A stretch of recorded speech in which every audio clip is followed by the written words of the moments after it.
Женщина, вы же вроде одна едете. Откуда такой храп? Тише, что же вы кричите? Ребенок спит.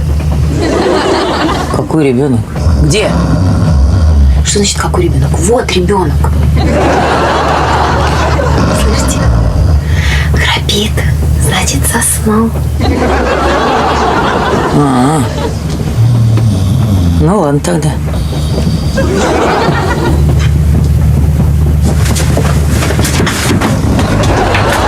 Слышь ты, хватит храпеть, а то попалимся. Да-да, извини.